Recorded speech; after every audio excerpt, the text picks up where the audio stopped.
Thank you, audience. Thank you all for being here today. Tony, just pretender there. RobLive, we are back. Hey, it's back-to-back nights, Jim. What do you think? Hey, we're on a roll, man. I like it. I like it. Teacher vacation. And today we have Tony Botti with us. Thank you for coming, Tony. Yeah, absolutely. Thanks for having me here. He rushed off from work, so I really want to make this worth your time. Yeah, no, absolutely. I like your setup here. This is a cool deal. deal. That's all Jim. Yeah, give me credit. I know, yeah. Well, He's the visual guy. Jim never cuts any corners on his stuff. No. So I know you haven't had time to do this, but if you look at my early videos, Jim wasn't involved yet, and it was just a tiny little room with bad lighting, and the mic was off. A fish tank. There was a fish tank behind you. He hated it, right? So he called me. He's like, dude, I can fix this. Yeah. So here we are. All right. Thank you. So, Tony, are you from the Valley? No, I'm originally from the East Bay area, Contra Costa County. Is that Concord? Yeah, so I was even further Hercules, east. Yeah, Richmond. So further east, Pinole. more like Brentwood. I don't know that one. Yeah, so Brentwood. it was a big farming community a long time ago. It actually kind of reminded me of what Clovis used to be. Oh, okay. Because Brentwood probably has about 70,000 people now. So okay. That's not quite as big as community. Clovis, but a lot of farmland. Some of the best corn in the world comes from there. Really? Yeah. If you go to like Save Marts and Wincos and stuff like that, and you look at the boxes, a lot of times you'll see it says Brentwood corn. Brentwood? Yeah. And it sounds like the hood a little bit. No, it's not the hood. It's not? No, it's become more a like good little, Idaho? Well, out there. Or is it Iowa? Which one's the corn one? Nebraska and Iowa. Okay. Yeah. But in Brentwood, like I said, when I grew up, there was like 5,000 people there. And what's funny is I graduated from Liberty High School. Yeah. And I know Jim works at a Liberty High School now. Yeah. Were you guys the Hawks too, or? We are the Lions. Liberty. Yeah. See, that flows a little bit more. Liberty Lions. Yeah, so we were the Lions. But, up there, everybody's just looking to migrate further east from San Francisco so they can afford to live there and still commute back and make the money. And eventually, Brentwood's about 55 miles east of San Francisco, and it made its way out there. So now real estate's super expensive. It just exploded as a kind of a bedroom community, country club type atmosphere. So, it's still a nice place. That's my thing. The Bay Area is still nice, but all the things that made it home for me, they're kind of gone. Like I was in Sunnyvale for 10 years. Okay. So that's when I first met Jim, right? You were coming out to the Halloween parties at Sunnyvale. Yeah. But I'm originally from here, and I know you know a lot of the communities because you used to report. You remember London? Uh-huh. So I'm from London. Okay. And see, I can tell you, and you're not looking for a British accent because you know the area, but most people are like, what the hell? Even people from the Valley don't know London. Yeah, down there. But I think that's the beauty of being a reporter, right? You get to see all those different. Is that something you always wanted to do, like report? I always wanted to be a sports broadcaster. Yes. ESPN. Play-by-play. I was a huge sports fan. San Francisco Giants, my team. And there you go. That atmosphere was like, man, if I could turn that into a living. But I went to school at San Francisco State, and they have a good broadcasting I saw that. there. Photojournalism, right? Yeah. So I took the courses there, and I was actually interning for what was Fox Sports Bay Area at the time. Yeah. I got to go to AT&T Park when it first opened. I was split between there and the Oakland Coliseum during a summer. I mean, I must have went to like 30 games at each place. Got to meet Mike Krukow and Dwayne Kuiper and sit in the box with them and everything. What? And I was like, it was at that point I was like, dude, I'm never going to get this job. These guys are way too good. Like nobody's ever going to want to have these guys leave. Yeah. So, but it was a good time. But when I eventually did get a job, took my first job up in Reading, a little bit out of college, and it was for a general assignment news reporter. Damn, Reading. They didn't have a sports opening. And the news director said, he goes, hey, I'll give you a news spot. I don't have anything in sports. I go, man, I just need to, cut my teeth and get in on the business. So I took it, and lo and behold, I ended up liking news better because I would fill in on sports. Yeah. But what I found is I didn't enjoy sports as much when it was work and it was something I had to cover, and you're on that deadline to like turn those highlights around and put them on the news. Yeah. And the game's not over yet. You're like, shoot, I got to put something on the How does that air. work if the game's not over? Well, it's different. Sometimes you can cut highlights that have already gone. I mean, if you were in a bigger news market, you could get in trouble for running anything when a game's not over because they had the license where the game must be finished before you put anything. But up in Little Reading, we were like, we'll just go around it. So I maybe run like the first, 7 innings or whatever, highlights out of there, and say the game's still in progress. But I just don't like that. I don't like having to rely on something to end. I'd much rather just sit there and enjoy it. Yeah. So at least if I had my news, that's my job. And then I could go home and then sit down and enjoy a game and not be pressured to have to cover that and turn that into work, if that makes sense. No, it does. And I think it's important to distinguish what can turn into a career versus what is your hobby, because then you end up hating things that you used to love, right? Yeah, that's a good point. Yeah. It happens with sports all the time. Yeah. I remember in college, I was like a psychology major. I was at Menlo. You know where Menlo is? Yeah. Menlo College? Okay. So I was at Menlo College, and I was doing my thesis, and it was for psychology, and it was about intrinsic motivation. And a lot of the studying was like reading about athletes who started to hate their sport. Okay. Even like big names. And you're like, wait, who? I'm trying to think of the guy, Bill Russell. Oh, yeah. And he was talking about once he got to the NBA, it was fun winning championships, but it became a job, and that pretty soon he wasn't playing any basketball in his free time like you do with a hobby. It was like, so I think that's important to distinguish the difference between what you love and what you love to do for a living and what you like to do in your free time. Yeah. Because having that pressure, like that pushed my kids away from sports. Yeah. Well, and it gets very political, and I mean, people have their favorites and things like that. But at the end of the day, either you're good enough to keep going or you're not. And I know a lot of people who try and extend their careers to just play because they want to live that out. Yeah. And even, a lot of people, parents who invest a lot of time and money into their kids, and they travel all around the state, and their work week's over, and then it just begins with running around to all these different events because their kids are playing out of town. Been there, done that. Yeah, and they're worn out, and it's like, okay, sometimes you got to take a step back and go, is this really worth it? Like, are we enjoying life? Because all we're doing is living to go from tournament to tournament, and you reach a point when your kids, they're not going to become a pro. Like, what are you investing in? Yeah. And so I think sometimes it's better to do more family things and incorporate other things you can do as a family rather than just be go, go, go all the time. Tony just made the travel ball argument. There it is. You opened the can of worms. We'll save that for another day, because it sounds like you've had some travel ball experience. Yeah, I mean, a little bit. I did some of it when I was a kid, but then fortunately my kids. What was your sport? So I played everything as a kid growing up. I was into swimming, soccer, baseball, basketball. So you name it. But I mean, obviously baseball would take you around to quite a few different places. Yeah. But I was fortunate. I mean, my kids now, they're 18 and 16. But even when they were younger, swim was the thing they were involved in the most. Yeah. And we didn't have to go too far, but it ate up a lot of your days. I mean, practice every day of the week. And then you go out of town somewhere for a meet, and you sit there, for 8 hours a lot of times. And then don't remind me, it's coming up right now. Yeah. For volleyball. But I mean, they're all great. And I mean, I totally encourage sports for kids. You learn so much. I mean, you learn how to win and lose. You learn how to work with other people. But I think once kids get older, it's good to start thinking about other things you could do and focus on what you want to do in life, get jobs, earn a living. So that way you get a sense of what it is you're working toward to buy, and not this sense of entitlement and always relying on mom and dad to furnish everything you want. Amen to that. Did you guys hear that? Take note from Tony. So you get out of high school, you go to Reading, then you fall in love with the news desk.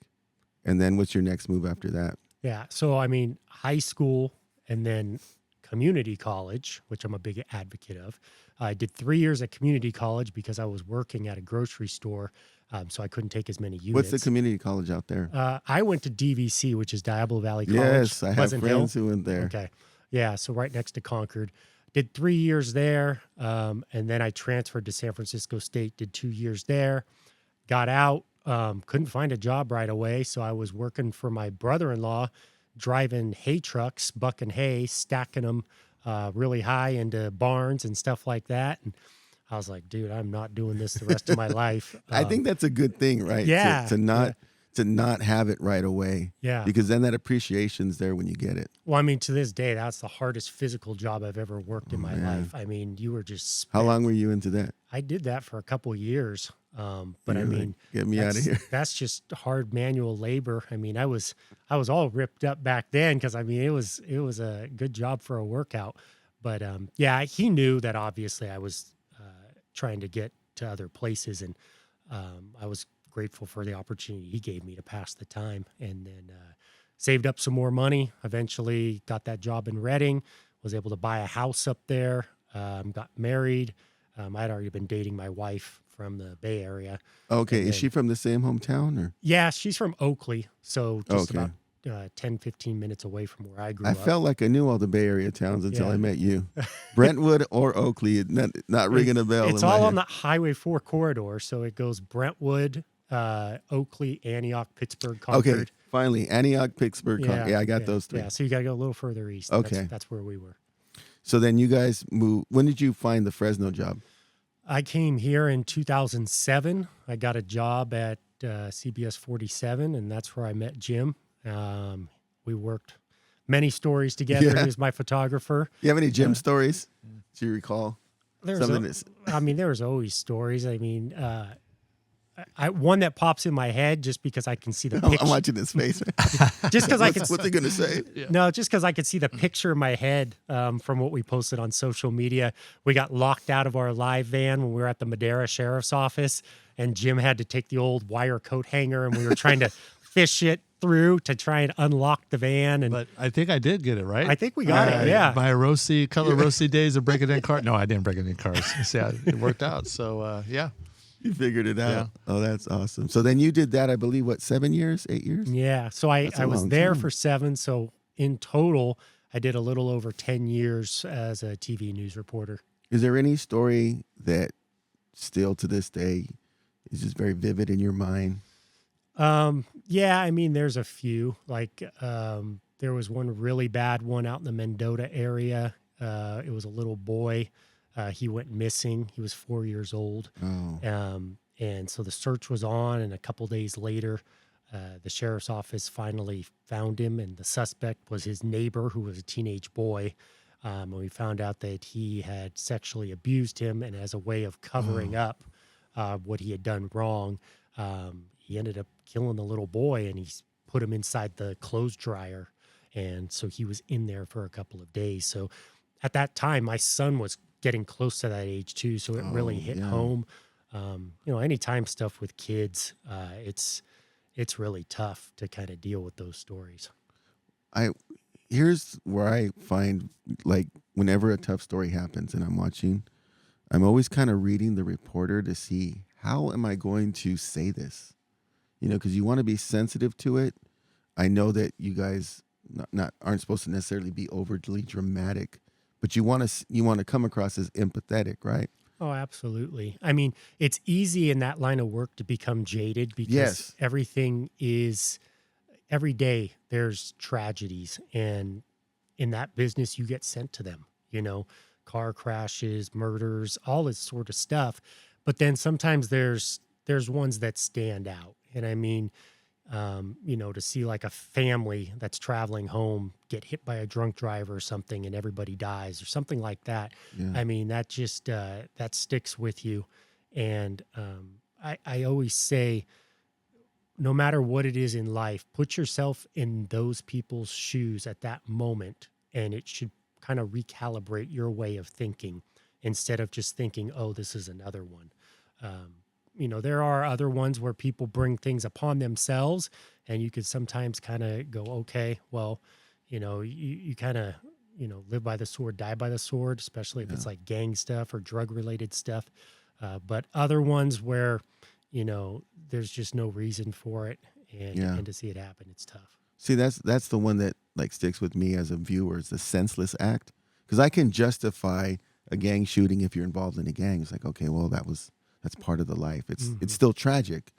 But the senseless ones, where it's, just an innocent person at the wrong place, the wrong time, those stick with me as a viewer. How do you keep from from taking this home? Well, you kind of just have to have that mindset. I mean, it hardens your shell the longer that you're in it. And sometimes the toughest ones make you that much better. You know how to handle a situation better. You develop better rapport, whether it's, say, with the investigators or the families that have lost ones. I mean, I don't know how many stories I did with parents who lost their sons in the military overseas serving. Those are always delicate ones to handle. But in the end, I think that most people get it, what it is that we're trying to do. And it's that whole approach. You know, you're not trying to be invasive. You're not trying to be nosy or, you know, just treat it like something that, you know, you want to own. It's there to be empathetic to them, to show the human side. And most everyone I dealt with was very gracious. And even if their emotions were heightened at the beginning, they were appreciative and thanked me at the end for the way things were handled. And oftentimes I'd keep in touch with them even after the story just to check in and see how they're doing. Or they'd reach back out to me because maybe they needed something, and anything I could do to facilitate, I was happy to do. I think that's a good sign when you interview someone and they're still reaching out to you and there's a relationship there. Yeah. I do nonprofit work here in the Valley, and over the last 10 years, I've been blessed to be able to run into, people from 26 or 47. Like the last, was it 2 days ago? We did an interview for this fundraiser I was doing for my friend. And again, afterwards, a lot of the reporters, they follow up. Hey, how did it go? How much money did you guys make? That means a difference to us as a community to be like, wow, I wasn't just a story. Mm-hmm. They really want to know the outcome. Yeah. Well, and the follow-up a lot of times is dead in the news business because they just want what happens now and then they move on. And it's like, you'll hear of an arrest, but then a lot of times you don't hear of what happens to it in the court system because it's so far removed. It might take years to be adjudicated. Some are better than others at following up, but then other times it goes to the wayside, and it's only because if somebody brings up, oh, remember when that happened? Oh yeah, whatever happened to that guy? Did he do his time for it? And, we're only as good as the amount of time and effort we put in to see it through. And so, again, it's a rat race in the news business, and you just got to keep up with what's going on today.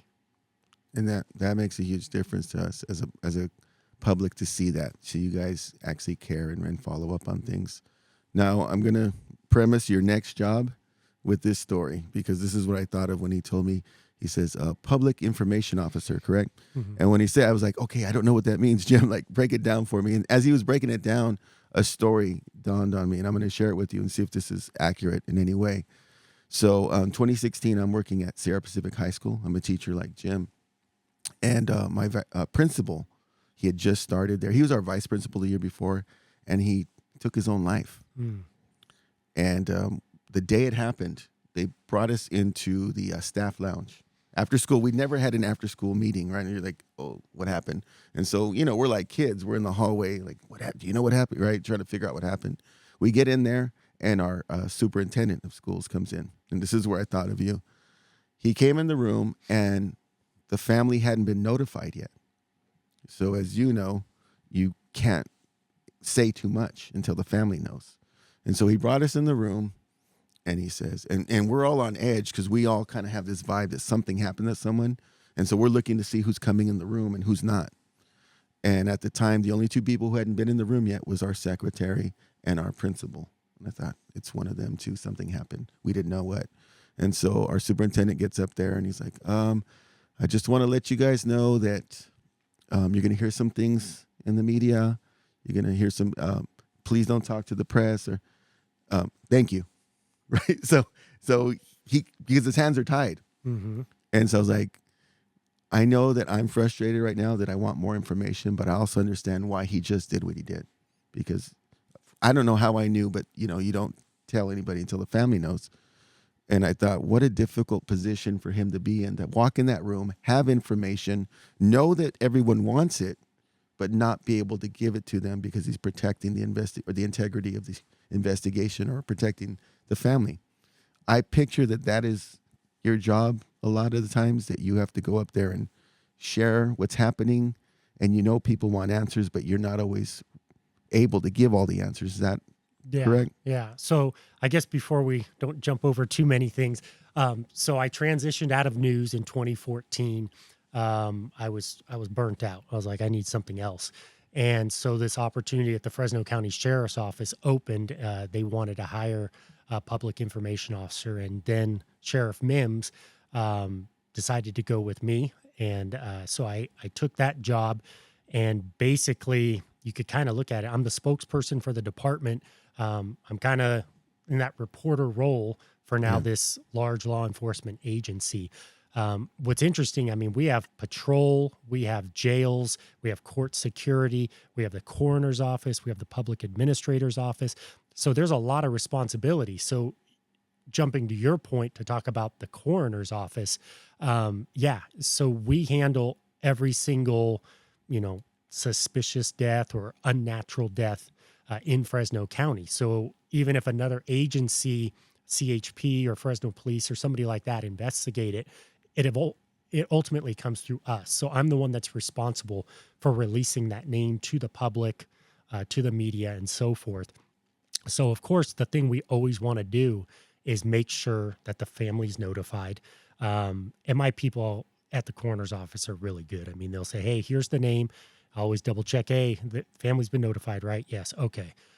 Sometimes we give buffers. Hey, we just notified them this afternoon. Can you hold off till tomorrow? Yeah, absolutely. Give them their space. But in a situation like yours, I don't know all the specifics, but I've dealt with schools a lot, especially when they lose students. Yeah. And a lot of times I'll work through their communications person because they're like, hey, we heard something happen. And I'll say, hey, yeah, I can confirm this person did pass away. And they're really good. They're like, okay, we're not going to publicize anything, but we would like to kind of get ahead of it with our staff, get our grief counselors in place. So I think that there's always opportunities like that. It sounds like I think your school could have probably done that to maybe give you a little more information and said, hey, let's keep it inside this room. But in a very short amount of time, it will start to get publicized. Yeah. But I would at least, do that and let the people that are there know what it is you're dealing with so that your mind's not wandering. Yeah. Typically, how much time do you have before you go public with something? Like, how quickly is it shared with you? It's all depends. I mean, I'm amazed at how quickly we identify and we notify families sometimes. I mean, it could be a vehicle crash at 6 a.m. and I could talk to them at 11 a.m. and they're like, oh, yep, that person's been identified. Family's been notified. Wow. And I'm like, okay. And so I'll have that discussion. A lot of times I'll just release it maybe later in the day, but sometimes they're like, hey, family just came in at 2:00 this afternoon. We notified them. They're pretty broken up about it. So if you can hold off, releasing till tomorrow, they'd probably appreciate that. And I'm like, yeah, sure, no problem. So that's why you see names get released a little differently sometimes. And then you get investigations too, especially homicides. I always check with the agencies that are handling those because I don't know where they're at in their investigation. I don't want to compromise anything. So I'll say, hey, do you want this out? Do you want to do it yourselves? And we kind of have that back and forth. But a lot of times it's beneficial not to give the name out right away because they still have leads they got to track down, and it might, to be to their benefit to not have that out publicly just yet. Yeah. One of the interesting things that he's bringing up that is also hard because him and I both worked on both sides. We had to be the investigators to try to find the information for the story to present it. He's now on the other side of it to defend or help the investigation without releasing too much information because it's maybe it might be an ongoing investigation. So I saw both sides now, and knowing Tony for as long as we have, that the media is also going out and becoming the investigators and prying and trying to get information from people and stuff. And so we were, because that was our job. So he's now on the other end of it saying, oh, I'll probably off record. Yeah, that is probably what's happening, but we can't publicly state that right now, if that makes sense. Yeah. So it's kind of like he's trying to fight both ends and make each other happy. But I could see how the media would piss someone off by saying the wrong information, get into certain areas to where they weren't, because it would alter the investigation and that sort of thing. But I think, Tony, you've been an asset on that because of your background in reporting. So I used to always think, when you told me that you were getting that job, I was like, what better person? I think anybody that's in PIO job related needs to be some form of a reporter in the past. So to understand it. Yeah, and that's really, it's helped me develop those relationships with the local media. And I will say our local media is very good. Like, in some bigger markets, they'll want to push the envelope. They don't care about, keeping that total integrity of the case. If they've got a scoop on some info, they just want it out there. But countless times I'll have different stations call me and say, hey, I know you haven't released the identity of this person yet, but it's starting to pop up on social media. Can you confirm if this is correct? And I'll say, I can't. I go, I'm not going to go there because officially we have to do what we want to do. And to their credit, that's enough for them. They're like, we don't want to be on the hook for that. Like, we want it from an official source.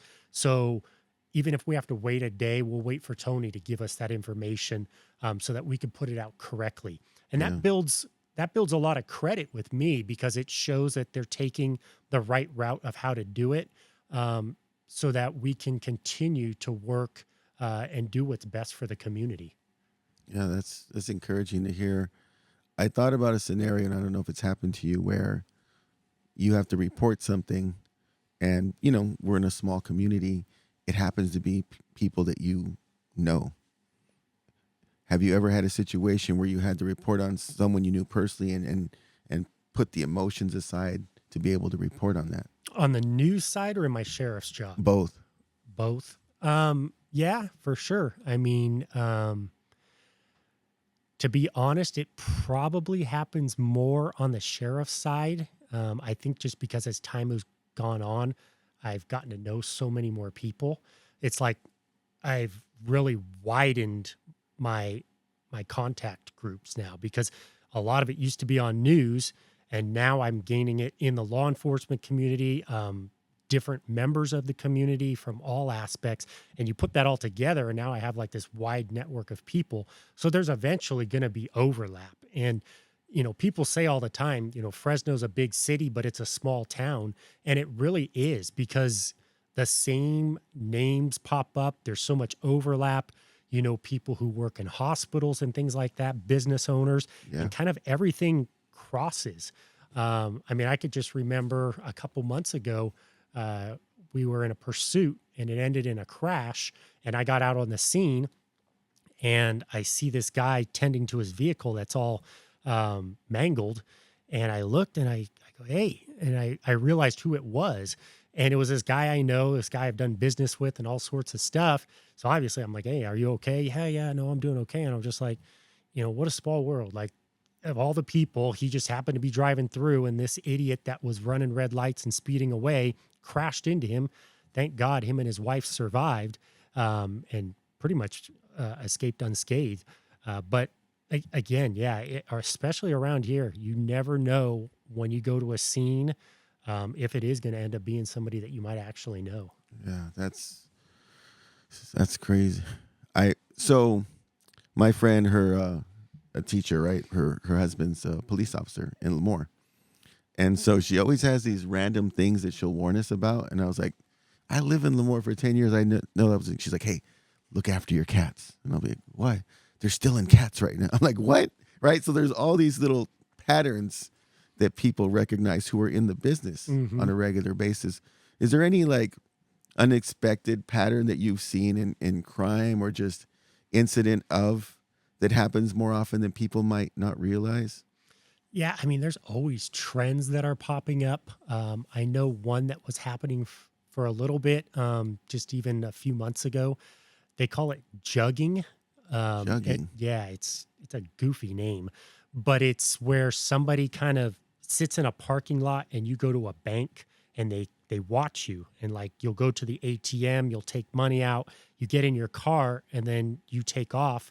And rather than them confront you near the bank, they follow you.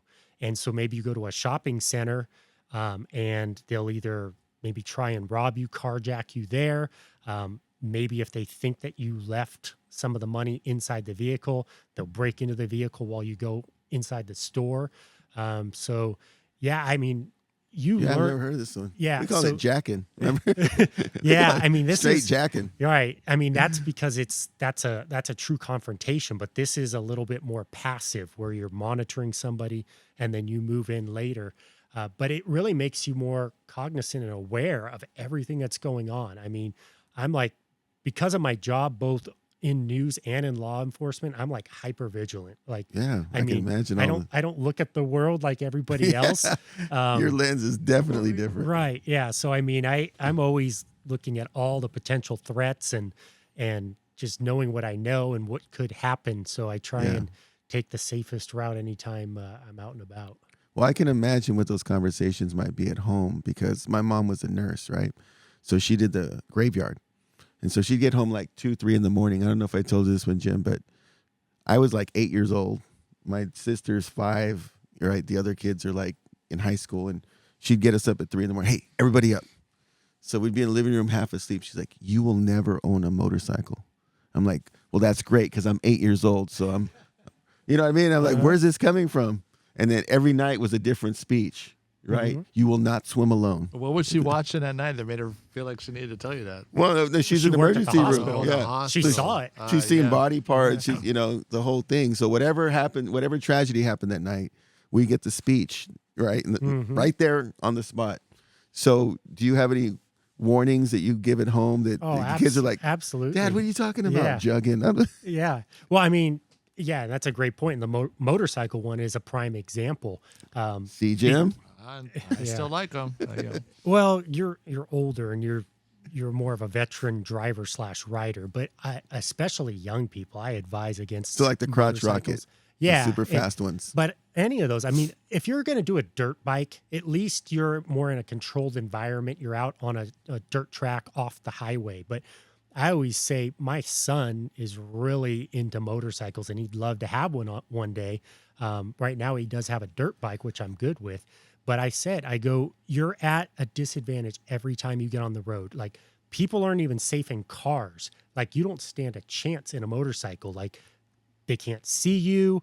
If you tend to ride a little bit faster, you're more prone to having something go wrong, all those sorts of things. So I appreciate kind of being in that world and seeing it, kind of like what your mom said, and I can give true testimony to them. It's like, hey, I see this all the time, and this is why I'm against it.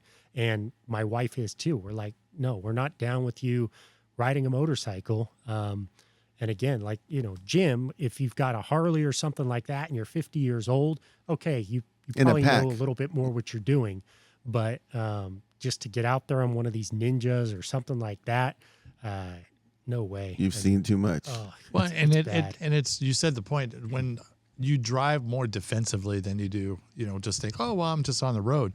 To bring up a conversation when we were actually at a store, you might have actually been with me, and I was talking about riding because we were with the Fresno PD motorcycle officers, and I was talking to them about, and I had this question.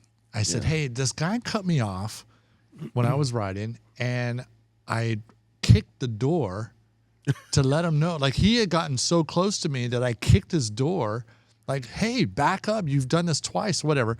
And so the officer turned and said, so you were involved in a hit and run? And I was like, oh, is that considered a hit and run? He goes, yes, definitely. And he goes, you're admitting to actually being involved in a hit and run because I physically kicked his door and hit his car. And took off. And then took off. Now, the guy turned and looked at me and said, oh, I'm sorry. But defensive driving. But I didn't know by physically hitting his car, I was at fault for a hit and run. And I was like, oh, didn't know that. So, yeah, there's a lot of things. But my point, though, is defensive driving because he had gotten so close to me that you don't know. You just think you're doing what you're supposed to be doing, and some idiot doesn't pay attention and knocks you out. Wow. But, yeah. Yeah, I mean, because I think as a motorcycle rider, you have to be like 5 times as defensive. Like you have to Oh, ride yeah. as though you're Yep. invisible, because Yep. don't assume that somebody else is going to see you. Yeah. It is tough, and especially these guys that split lanes. Oh man, it's crazy because 1 second you look in your side mirror, nobody's there, and the next you see somebody zooming by, and thankfully Scares I've me. never gone to switch lanes when somebody was right there, but I'm just like, guys, you're already, with 1 foot in the grave, and, Yeah. and you're doing things like this. Like, don't do it. Or even just open the door, right? Yeah. Wow. I want to report a hit and run suspect. Hey, I told the cop to his face, so he knew I had admitted it. So. I have a random one for you guys. I don't know if you've seen this one, but I was driving down Manning, 4 lanes, right, towards Parlier, and we were going to Fresno State game, and we're going to pick up the tickets. So we're kind of in a hurry, and I think I was in the furthest lane right, and a dog comes running across the road, and I'm like, oh no. And I hit the brakes a little bit, but I saw the car behind me was tailgating me, so I didn't want to get hit there. So I hit the brakes a little bit, slowed down, and I just got the hip bone, and he kind of did a little helicopter, landed in the field, and then took off running.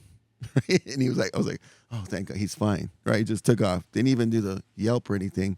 So I watched him run off into the distance, and I just keep driving.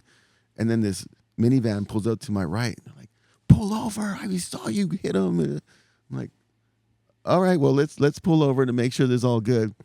So I pull over, and then they had already called the cops, apparently. So the cops come behind me, and the guy gets out. He's like, hey, this guy back here, he says that you killed a dog.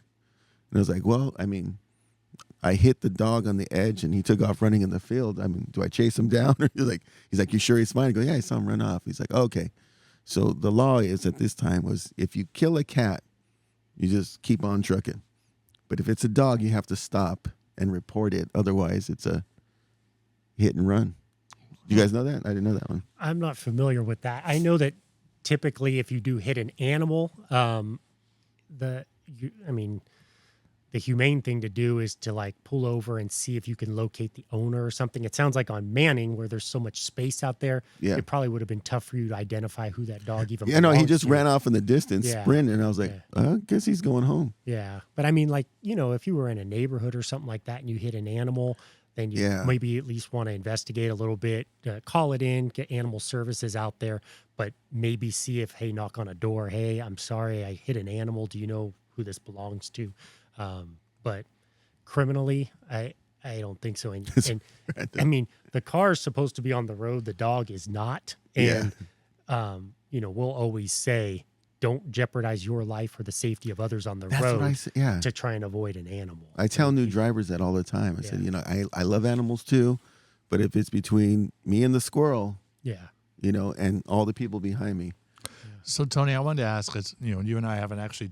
So, how far apart when you turned in your notice? Had I already turned in my notice and leaving the Oh, station? you guys left at the same time, Yeah, right? like the same month, I It was think. close. I remember because I started in October of 14 at the sheriff's office. So it was about a month in between news and the sheriff's. Okay, so we started in August.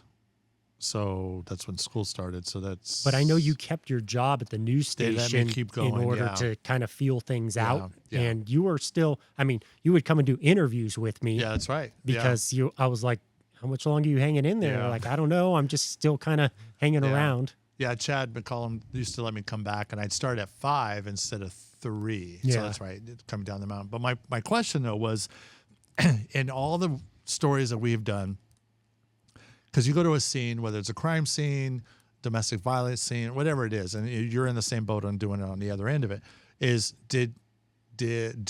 or have you felt, because there's been situations where we're like, hey, we got to knock on this door.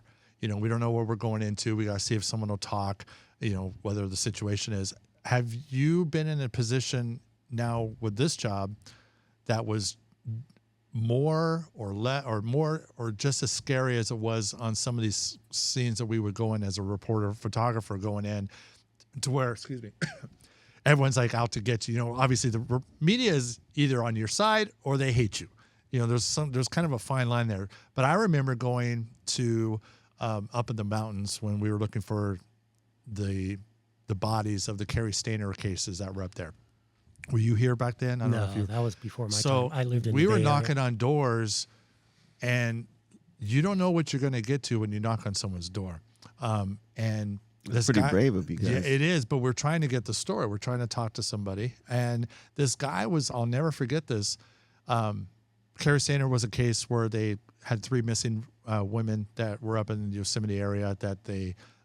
There's a documentary on that one. Yeah, there is. And so we were up there talking because they were still trying to find the girls. Yeah. And we knocked on this door, and the guy was chopping wood in his living room watching Oprah. It was like the weirdest thing going into someone's house.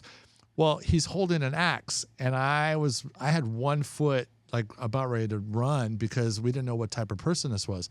But I've been to calls, I think they were with you, where you're hearing screaming in the room, and you're like, you want to knock on the door, and they open up and they F-bomb you, get the hell out of here, and stuff like that.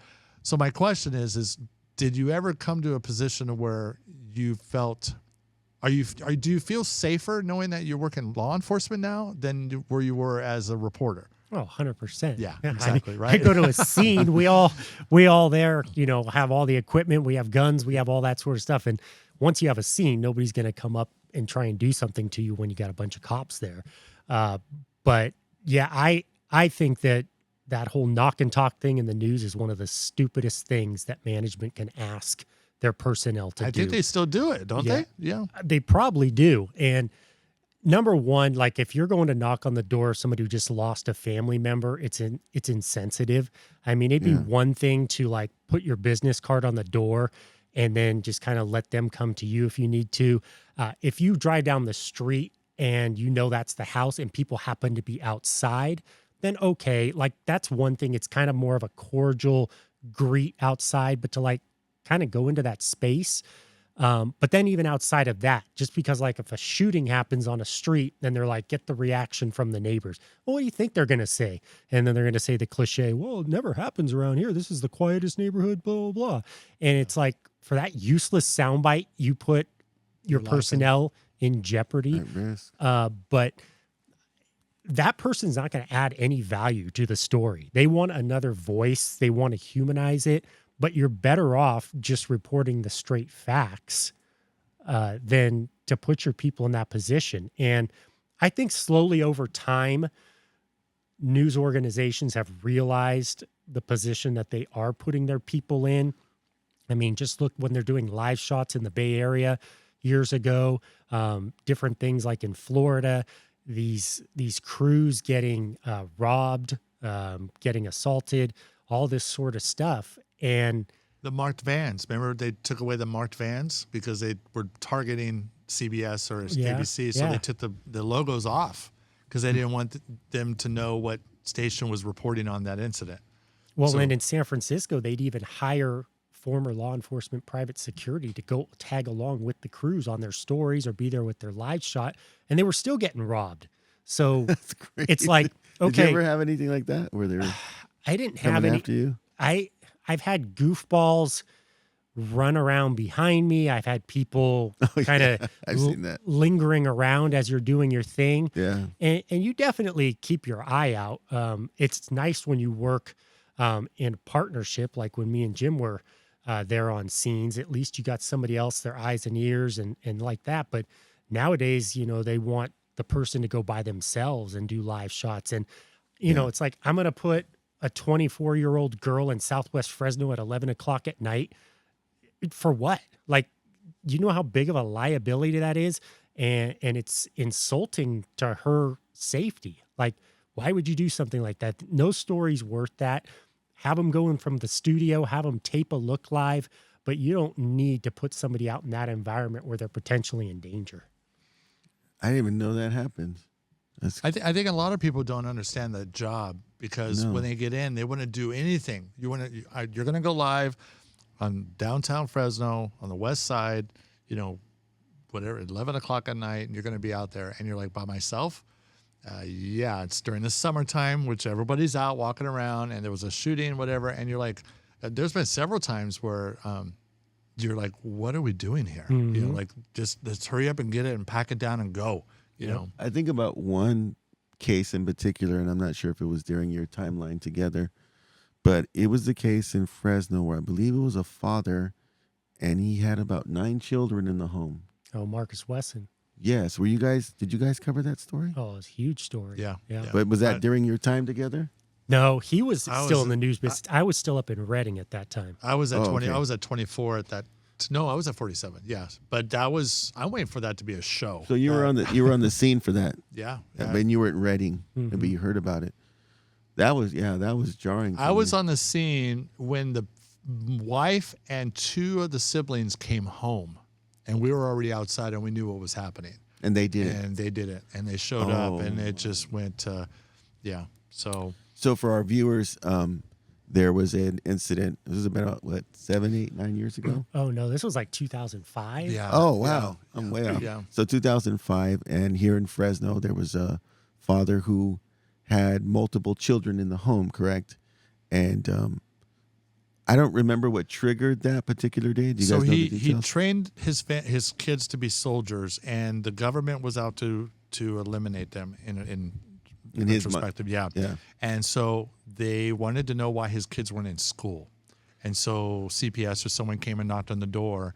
And once they realized that the kids were there, they brought in law enforcement, and it triggered their reaction to the government is coming to take our kids. So let's go into our routine. And he had trained them saying that the oldest daughter that was there was going to start taking the lives of all the kids. And they were shot, she had piled them on top of each other. Was he present in the home? No, he was not home. No.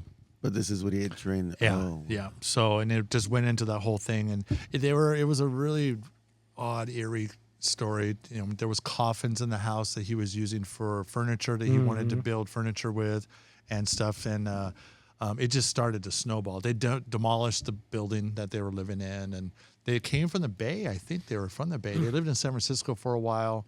But he was he was having kids with his own kids. Oh, I didn't know that part of the story. It's a rough story. So yeah, it was Clinton in '99. They've since, like he said, demolished the house. Now it's a shopping center. It's where the Vallarta Market is. That whole area. Oh, really? Yeah. So at least something good came out of that eerie place. So the other one I think of, and I think this was more recent. There was a homeless guy. And he happened to be on this scene where I believe one man was attacking another, or he was attacking a female. And he happened to have an axe on him or some sort of hammer, and he saved her life. Do you remember that? And it turned into a documentary because later on, that same kid. You mean Kai the Hitchhiker? There you Yes. go. Oh. Were you guys there for that? I was on that story. Yeah. You were on this Kai the Hitchhiker. We might have been there because that was over. Were you? Did you get that footage where he was doing the whole catchphrase? So this is a funny story, and this will hit home Kai the Hitchhiker. Yeah, this will hit home with Jim. I'm still kind of burned up about that story, but so I go out there. I'm one of the first ones on the scene. It was McKinley and Marks. There was a vehicle crash into a telephone pole, and there were PG&E workers there doing work at that time. Well, that vehicle had pinned a PG&E worker up against the pole, so he ended up breaking his leg. So at the time, sheriff's deputies are out there investigating, hey, what's going on? I'm trying to gather my stuff, talking to witnesses and things like that. You're on the scene. I'm on the scene, yeah, and interviewing people because, of course, I got to go live at 5. I'd just gotten in at 3. I got sent out to this. So I'm getting everything I have. I'm writing my story and everything. And then I get wind that one of the guys that was in the car with the suspect is now out walking around. And I see Channel 26 is interviewing him. And I'm about less than 10 minutes out from my live hit. And I called into the station. I said, hey, there was a guy that was in the vehicle at the time that the suspect hit this worker. I see him over there with another camera crew. Can we postpone my live shot? I'll be on at 6, but let me run over there and get that interview. Yeah. And they said, no. They go, you're going live at 5. I go, I fed you back the video already, and I wrote the story. I sent it to you. Just read it from the anchor desk. I go, I will go over there. I got to get this interview with this guy. And they're like, nope, you're staying on. So I get through my live hit, and by the time it's done, I can't find this guy. So I go over and I start asking people, I'm like, hey, that guy, did you see him? Where did he go? And they're like, oh, he took off. And they're like, somebody gave him a ride out of here. And I'm like, man. Well, little did I know until later that night when I saw his interview and this emphatic, him just doing his mannerisms with the hatchet and smash, sound effects, and everything he was doing. I mean, the guy was off his rocker, but it was obviously great TV. And, my station the next day, they're like, oh man, we wish we would have had that guy. I was like, oh my God. Had him. Yeah. I told you, I saw him over there. I could have talked to him. I think I might have been with you, or we were out there tag teaming. You probably went out later, because I remember me and Taylor, one of our other photographers, we were the ones that were out there. And so I was just, I was kind of demoralized after that, and to see what it turned into. And I was like, that could have been a great interview. Well, it went national. It made a documentary. Mm-hmm. They went back and interviewed the reporters who interviewed him. Yeah. And then later on, he moved back east and ended up killing a man that he lived with in Florida or somewhere. Yeah. So it turned into a big deal. But they were interviewing the guy who, what was his name? Jessup. Yes. Yeah. So Jessup was a sports reporter, and he just happened to be traveling back through the area after doing a sports shoot, and his desk at 26 called him and said, hey, we got this going on. We don't have a crew. Can you go by and get some video? So he was right place at the right time, and he just saw this guy who claimed he was in the car. So he's like, oh, might as well get an interview with you. How did it go down? And he's in the Netflix documentary. Yeah. Oh, yeah. No, he turned that into a whole huge deal. But book deal. the guy that caused the wreck, he was crazy. He was saying that Jesus was telling him to do this, and told him, take the wheel and send him into the worker and all this. But no, Kai was I forget his last name, Caleb something, but he was a character. I covered him later on in court, and he was just as animated there. And I can't call it. That was always what he said when the attorney would ask him a question. Well, what about this? I don't know. I can't call it. And I'm just like, dude, this guy's just a soundbite machine. Well, he was on. Was he on Jay Leno or David Letterman? He was on one of them after, because they were driving in one of the scenes. They were it might have been with Conan. Oh yeah, he did a little little skit with them on the show. And so he went from rags to riches back to rags. I remember him. He was like on all the talk shows at the time. Well, now he killed a guy back east that he claimed like sexually assaulted him, and then he says that's the reason why he did it. But he's filed lawsuits on everybody as a result of that Netflix show because he didn't get anything out of it. So he's got a lawsuit, I believe, still pending with Netflix for using his likeness without his the story continues. Yeah. They made a song out of his smash. Yeah. They made music. Oh my! Yeah, you just never know. Yeah, it was bad before TikTok. Okay, so then this reminds me of another thing. So I love watching when the reporter gives the mic to someone who's on the scene, a witness, and they're just it becomes viral because of their response. Have you ever had someone who just had that viral response like Kapuya, or you guys know what I'm talking about? Well, I would use some good sound bites, but they never went to the viral level. And I think too, back when I was reporting, especially in my earlier stages, that wasn't as much of a thing because YouTube and Facebook and Instagram, all those hadn't really taken off that much. But as time went on, everybody was like trying to get the next big one. But there's funny ones out there like Bye Felicia or Hide the Women, Hide the Children. Is that strategic on your part to go, that's the most animated character, I'm going to ask them? No. Or it just happens? You usually discover it after you start talking with them. Oh, okay. And when somebody starts going off, you don't use it to like lend credibility to your story. It's just to kind of add a little flavor to it. But do you remember there was a woman at the courthouse when I first started working here, and she was there back when we were covered this, but she was an African-American lady who was always at the courthouse complaining. She was, I forgot her name. Was she the one that would go to City Hall? The City Hall. Yeah, there you go. City Hall. And speak, yeah. And she's very animated. She would go up there and just start talking and yelling and screaming. And I was like, oh my gosh, I need to get an interview with her. And every time I would go there, I would find her. And I remember, I don't know who Jim Holland, I think, was the news director when I was doing it.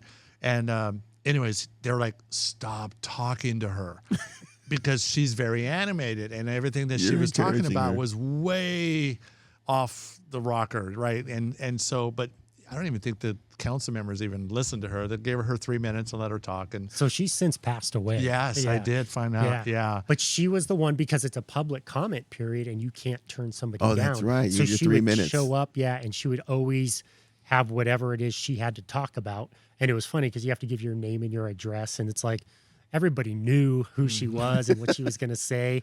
But, you know. Do you remember her name by chance? It escapes me. It'll come to me if I were to. She had documentation. She had paperwork. So was she talking about cats in the trees, or what was? No, her thing? it was related to something that was on the agenda. Oh, okay. But it was just so far off. That, or it could have just been quality of life up for her neighborhood and stuff. I mean, I'll give her credit. She was very engaged in her community. Yeah. And she was trying to get somebody to listen and make a difference. So I think they actually gave her a moment of like they did something for her when she passed away. Something, because I think we covered something that probably there was something that they did for her. I mean, she was a nice enough person. Yeah, real nice.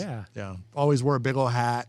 You know, she always had elaborate clothing. Public comment. I picture maybe the public comment. Was it Barbara? Barbara, yes, it was. Okay. Yes. Well, that's good. Yeah, I forget her last name. But So that's a lot of names floating in there. I know. It's impressive. Anytime I have a name that I'm trying to remember, I always just go through the alphabet and the first letter. If it sounds like it might go with that person's name, I could eventually narrow it down. And I'm like, okay, definitely doesn't start with an N, no O, P, possibly P, and then I put that over here, and then I keep going. And I'm like TUV, maybe V, and then I'll put between two letters, and I'll run possible names. Wow! And then I'll try and see. I picture that floating. In the, I got like over 100 and some students every year that I still sometimes I'm like, unless they're sitting in the seat where they need to be, I don't know their name. I'm like, did you just move? Yeah, can you move back where it is, because that'll pop in my head, So. Oh my God. Well, thank you very much for coming after work. I know you had a full day. Yeah. Absolutely. And I appreciate you taking the time. You guys subscribe, check us out. Tony Botti in the building tonight with us. And for those who live locally, you'll see him at least once a day, right? Depends on what's going on. I mean, sometimes I'm on TV for multiple things. Sometimes I can have a stretch of a week of no news is good news. Code 4, not doing anything. But you can report positive things as well, right? Oh, absolutely. What are some of the positive things that come out? Well, I mean, if let's say a Good Samaritan does something. Hero story. Yeah. Community events, somebody donating something, maybe somebody gets their old classic car stolen and we find it, we reunite them. There's a lot of good things that happen out there. I should have focused. I just pictured all like burglaries and murders. Yeah, and those are the real stories too. One you can tell a story about rather than just an ABC, and we'll let you know later if there's a D. But when you can personalize it, and do something that's meaningful to the person or to the community, that's what it's all about. I'm glad it's you. I feel that you really care about the people you're reporting about, and that's not always the case. Oh yeah, I mean. As you get older, helping people just gives a gratifying feeling that you can't duplicate. And Amen. Whether it's something little, like, just steering somebody in the right direction. I just think a lot of things are lost in this world today of doing the little things, picking up the phone, answering somebody's question, researching it online for them and telling them where to go. All these little things, if we can just all do something each day to make the other person's life a little bit easier, think how much less stress we would have. People could go, oh, it's one less thing I have to worry about today. If you run by the grocery store and pick something up for your wife and you knew she planned to go there, but then you call her and you're like, hey, honey, I got it. You don't have to go. That's big points. What does that mean to her? Yeah. And you're not doing it because you're trying to win points with her. You're doing it because you feel it's the right thing to do, and you know how much it means to that person to not have to do it. So I think it's a mindset. I hear you say amen, and that's really what it is. We're here to serve God and his mission. He put us here to do certain things, and we have to all help one another with the gifts, the talents, the contacts that we've been given. And if you don't utilize those, like, what a tragedy, right? Like, you need to take advantage of what you're furnished with and use that to help other people, because if they become better off, it's going to make you better off in the long run too. There it is. You guys hear that? Tony Botti, improving the world one gesture at a time. Thank you once again for coming on the show. Yeah, great meeting you. Thank you. Yes. Until next time, guys. RobLive with Jim and Tony Botti in the house. Love, peace, and chicken grease. We out.